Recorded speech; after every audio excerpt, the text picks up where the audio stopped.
here is something almost nobody tells you when you are broke. The reason your budget keeps failing is not that you lack discipline, it is that being broke literally lowers your IQ. Researchers at Harvard and Princeton found that the stress of not having enough money drains your brain the same way losing a full night of sleep does. They actually measured it. Around 13 points of mental sharpness gone just from worrying about money. So every video telling you to track every penny and white-knuckle your way to discipline is asking you to run a marathon on a broken leg. In the next few minutes, I'm going to show you the opposite approach, the budget built for the exact moment you feel broke. And the last method I share is the one that quietly changed everything for the people who used it. Quick promise before we start. This is not another video about cutting your morning coffee or downloading some fancy app. Everything here is built on one idea from behavioral science. When you feel broke, you do not have a money problem first. You have a bandwidth problem. Your brain is so busy putting out fires that it cannot plan, and a brain that cannot plan cannot budget. Fix the bandwidth and the money starts to follow. So stick around, because point number 4 is the one almost everyone gets completely backwards. First point, burn the detailed spreadsheet. I know that sounds insane coming from a finance video, but follow me. When researchers studied people under money pressure, they found something they named tunneling. Your attention narrows down to whatever is screaming the loudest right now, and everything else just disappears. A 40-line budget asks you to think about 40 things at once. Your broke brain can hold maybe 3. So instead of tracking every category, you track one number.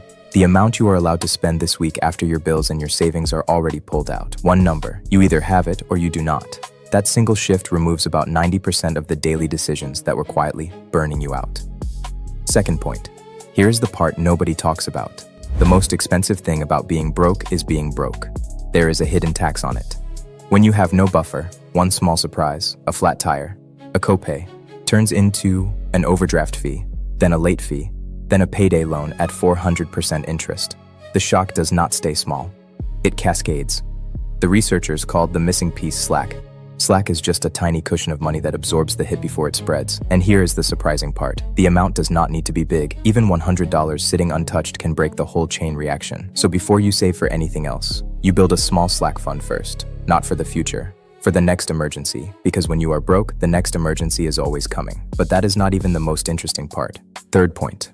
Whatever you want to do with your money, you have to do it before your brain tunnels. Most people wait until the end of the month to save whatever is left, and there is never anything left, because by then, the tunnel has eaten it all. So flip the order. The second money lands in your account, a small automatic transfer moves a set amount somewhere you cannot easily reach. It can be $5. The number matters less than the timing. You are not leaning on willpower at the end of the month when you have none left.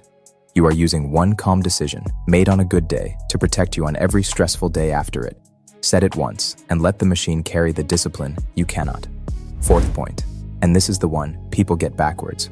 When money gets tight, everyone starts nickel and diming. Skip the snack. Argue over $1. The problem is that every one of those tiny choices is a withdrawal from the same drained mental account.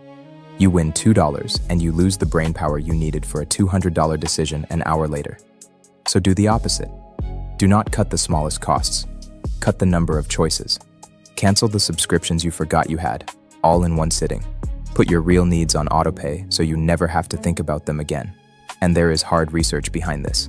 One study found that when people had their debt reduced, their actual thinking and problem solving improved afterward. Fewer money worries literally gave them their brain back. So protect your attention like it is money, because right now, it is worth even more than money. Fifth point, and this is the one that quietly changes everything. There is a difference between being broke and feeling broke, and they need completely different fixes. Being broke is a math problem, feeling broke is a nervous system problem, and that feeling is what wrecks your decisions.